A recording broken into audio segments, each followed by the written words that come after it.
Level keempat dari tangga kapitalisme ya, piramid lah gue sebut ya, piramid kapitalisme ini level 4 adalah investor.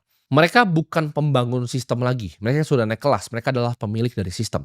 Investor tuh nggak bekerja, dia nggak datang ke kantor ya. Investor itu bukan datang untuk mempekerjakan sistemnya, tapi memiliki sistemnya, dia beli sistemnya.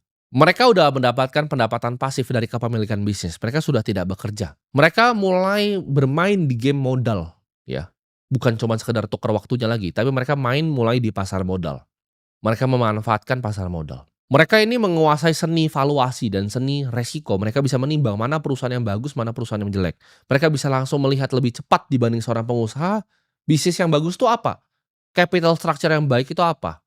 Bagaimana caranya sang CEO ini mengalokasi uang? Kalau nggak mengalokasi, investor ini ngasih tahu, "Oh, lu ngalokasi ini yang benar. Jangan begini caranya." Uang tuh udah bekerja di saat mereka tidur. Ini udah level di mana manusia itu main game infinite, ya. Jadi kemungkinan pendapatan uang itu udah infinity, udah tidak bisa terbatas. Ini level di mana konglomerasi itu terbentuk, ya. Banyak yang nanya, pengen jadi pengusaha atau investor? Ini jawabannya ini bukan sejajar, ya. Pengusaha dan investor itu tidak pernah sejajar. Investor itu selalu di atas pengusaha. Karena investor adalah level terakhir dari pengusaha. Kita contoh ya, Grup Salim. Ketika mereka sudah bikin banyak sekali perusahaan, akhirnya apa? Mereka konsolidasi, mereka bikin di Hong Kong namanya First Pacific. Ini konglomerasi seperti Berkshire Hathaway, mirip. Jadi mereka berinvestasi di banyak perusahaan, di tambang, di energi, di Singapura, data center di Indonesia. Ketika bisnis-bisnisnya sudah jalan, mereka naik kelas menjadi seorang investor. Sama seperti grup Jarum, ketika sudah jadi Jarum, mereka jadi investor, Polytron, BCA. Mereka kerja jadi investor, mereka bikin sistemnya. Setelah bikin sistemnya, mereka beli sistem orang lain.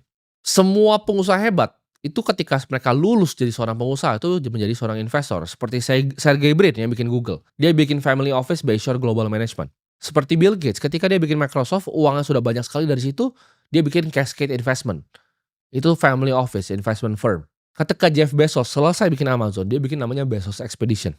Orang kaya itu beli aset yang menghasilkan mereka income di saat mereka tidur. Dan ini biasanya tahan selama generasi. Ini level di mana keluarga-keluarga yang tahan ratusan tahun seperti House of Medici, ya, Fugger family, seperti family Rothschild, Rockefeller.